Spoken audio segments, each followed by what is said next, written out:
muito específicas dentro das medidas de desenvolvimento rural. Eu não tenho tempo, neste contexto, para analisar cada uma das medidas, a sua execução, porque é que correram bem, porque é que correram mal. Mas fiz um quadro muito resumido que mostra, pelo menos, duas coisas. Primeiro mostra, estão ali aquelas 6 medidas que são as 6 principais medidas. E se vocês virem ali na terceira coluna, que é a taxa de execução, vão ver que as medidas de modernização a 1.1.1 e a 1.1.3, que são a instalação de jovens agricultores e as medidas de investimento, têm taxas de contratação próximas de 100% e taxas de execução, e os dados são recentes, próximos dos 50%. Se forem para as medidas de desenvolvimento rural, têm taxas de contratação próximas dos 60% e taxas de execução próximas dos 25%. De acordo? As taxas de execução, nesta fase, quando falta 1 ano e meio ou 2 para finalizar o quadro, estão nos 25%. Sendo que, desde o início, e se olharem para a última coluna, é a taxa de execução sobre o total das verbas despendidas naquelas medidas, as medidas de investimento tinham 63% do valor que foi gasto até agora. Uma medida da instalação de jovens agricultores tem 25% do valor que foi gasto até agora. E as 3 medidas de desenvolvimento rural juntas, as 3 juntas, têm 9% das verbas que foram gastas até agora. Na minha opinião, há 2 questões aqui que devem ser levantadas. A primeira, e quando eu comecei por falar no David e no Golias, eu acho que o desafio do desenvolvimento rural é enorme e necessita de mais investimento. Mas não vale a pena pôr mais dinheiro em cima da mesa para depois não ter taxas de execução. Por isso, há aqui 2 questões que importa olhar para elas. A primeira é se é necessário ou não reforçar com investimento estas medidas do desenvolvimento rural, e a segunda é, reforçando as medidas, como é que conseguimos que elas sejam efetivas, ou seja, como é que conseguimos que elas sejam, de facto, executadas. Isto era o quadro atual. Agora passo ao meu segundo ponto, que é a nova PAC. E na nova PAC existem, como sabem, um regulamento proposto e que está em cima da mesa. E o que eu faço aqui é uma muito breve análise desse documento, olhando para a possibilidade de criação do jovem empresário rural. 4 pontos que me parecem fundamentais e que são estratégicos naquele documento. Primeiro, as medidas individuais vão ser simplificadas, é o objetivo da nova PAC, e isto parece-me importante, porque uma das questões que é levantada na análise do atual quadro é a complexidade e a dificuldade das medidas que estão em vigor, particularmente as de desenvolvimento rural. Segundo, há a possibilidade, como já havia, de criar subprogramas temáticos. Terceiro, o líder continua a ter um papel importante. E quarto, existe a possibilidade de ter taxas de cofinanciamento mais elevadas em algumas operações. Isto é genérico. Específico. E isto é retirado diretamente do texto do regulamento. Não é? O texto diz: é possível criar subprogramas temáticos devendo abranger principalmente, é a palavra que lá está, jovens agricultores, pequenas explorações, zonas de montanha, criação de cadeias de abastecimento curtas. Num artigo mais à frente, que refere outra vez estes 4 itens, os jovens agricultores, as pequenas explorações, não é dito principalmente, mas é dito em especial. Para mim, isto dá abertura à criação de outros subprogramas temáticos, mas não é explícito. E era uma das coisas que eu gostava de ouvir, é se é possível ou não, ou de saber se é possível ou não. Porque quando é dito principalmente, em princípio será. A seguir, espero ouvir os comentários.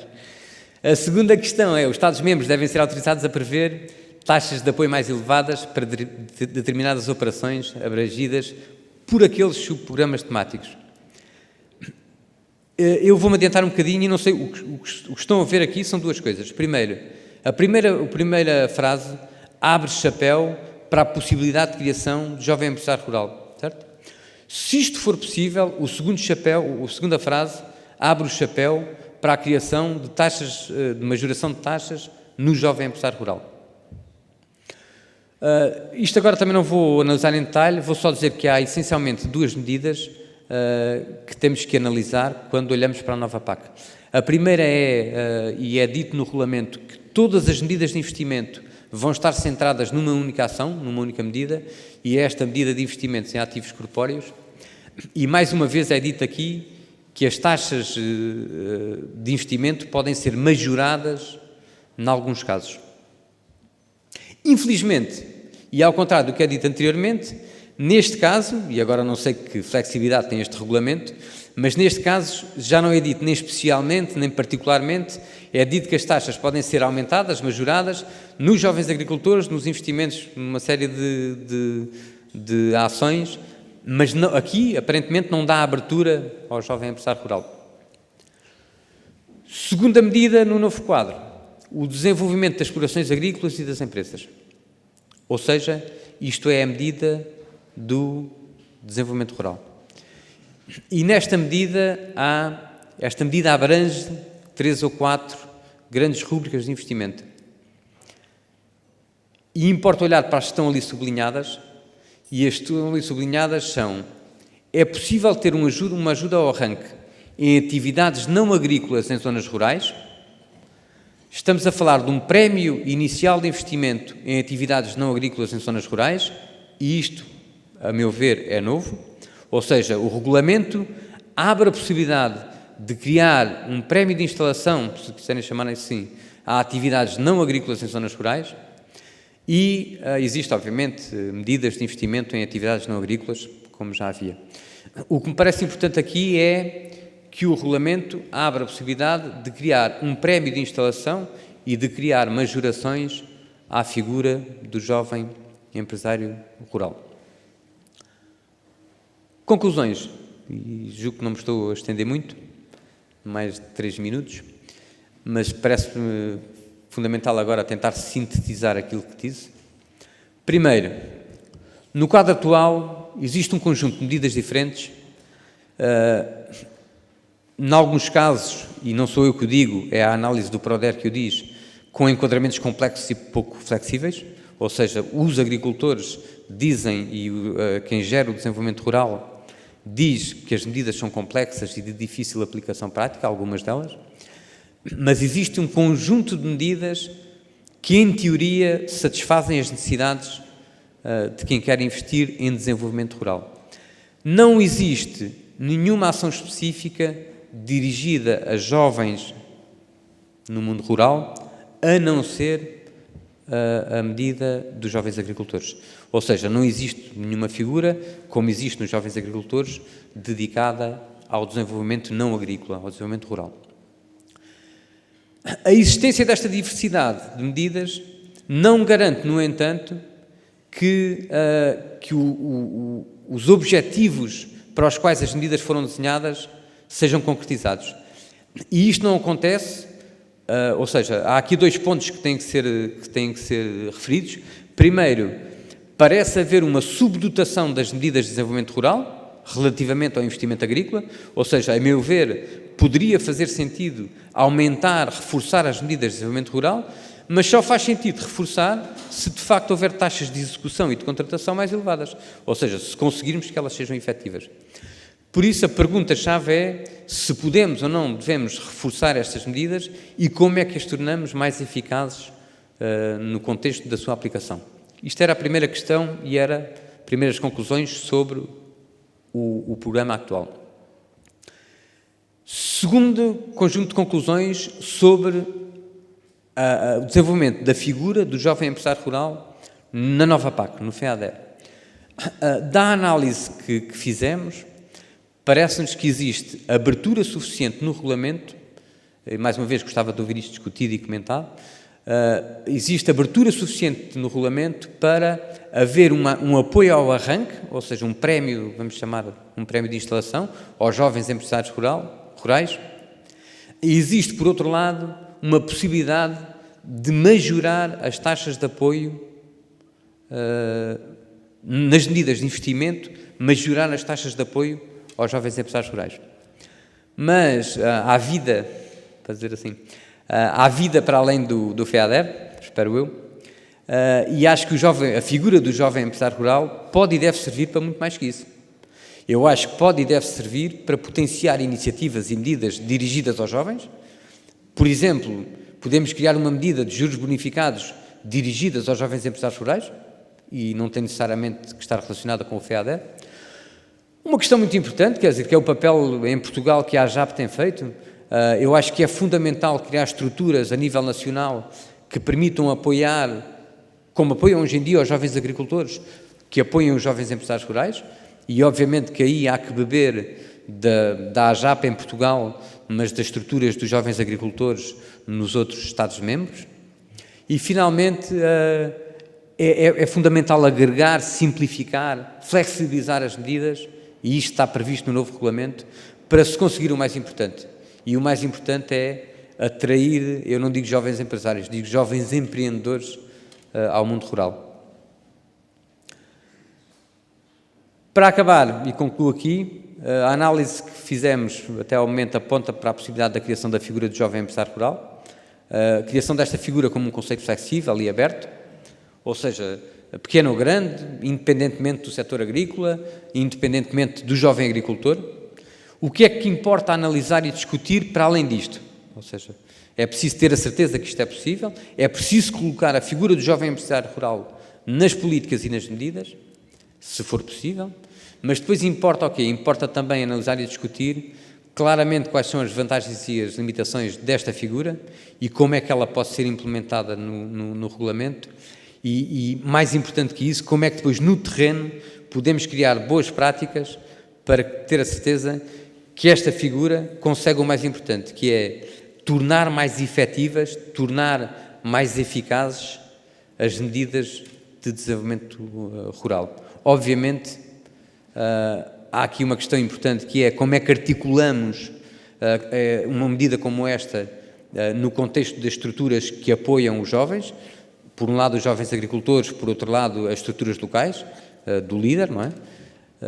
E como é que integramos isto na estrutura do líder, mas obviamente que as estruturas dos jovens agricultores, em Portugal ou na Europa, as estruturas que hoje em dia existem e funcionam e têm anos de história e de sucesso, porque as medidas de jovens agricultores, da análise que eu faço, são bem-sucedidas, estas estruturas têm que ser uma referência, ou seja, eu acho que os jovens agricultores, a história, o histórico dos jovens agricultores tem necessariamente que ser uma referência para aquilo que queremos fazer a nível dos jovens empresários rurais.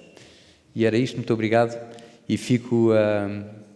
o mais importante para nós neste momento é discutir, analisar e ouvir quem tem anos de trabalho em desenvolvimento rural para tentarmos fazer com que isto não só seja possível, mas que seja depois eficaz. Obrigado.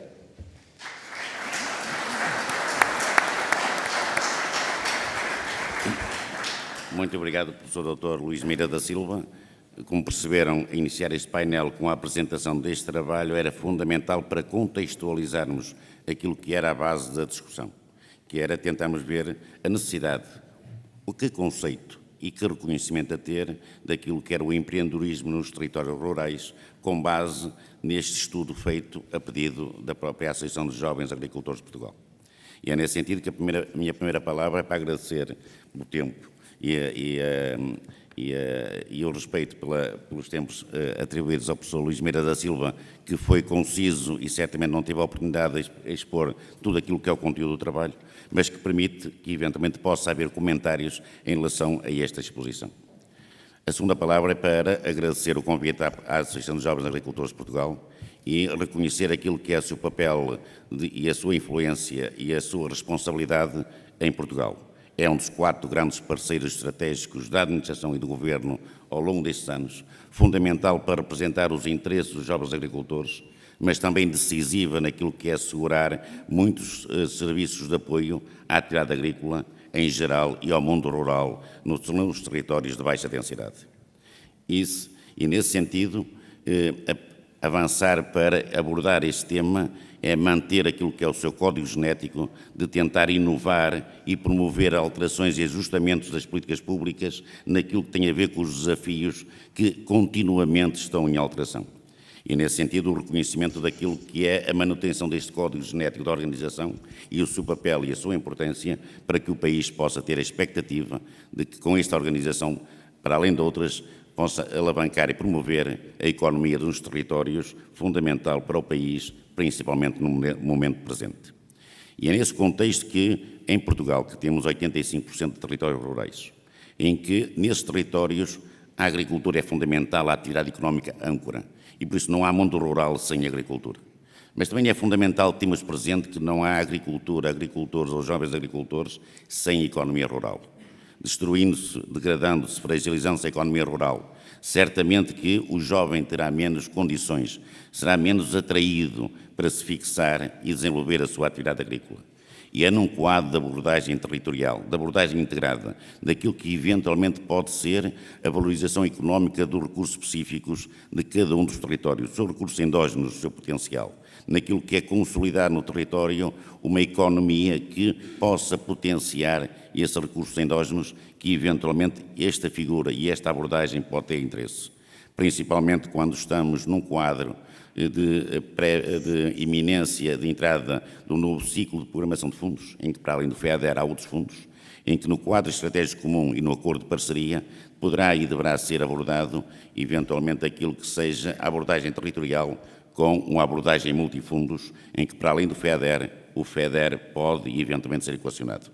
Estamos num território e num país que temos 45 grupos de ação local e temos cerca de 24 no Ceres, em que temos de ter aqui não uma geometria variável, mas uma delimitação geográfica de territórios homogéneos que envolva os principais agentes da sociedade e da economia e da representação local, que possa eventualmente concretizar uma gestão eficiente desses fundos e que possam garantir este contexto e este ambiente empresarial que possa tornar mais atrativo a fixação de jovens agricultores e de promover o empreendedorismo nos territórios rurais.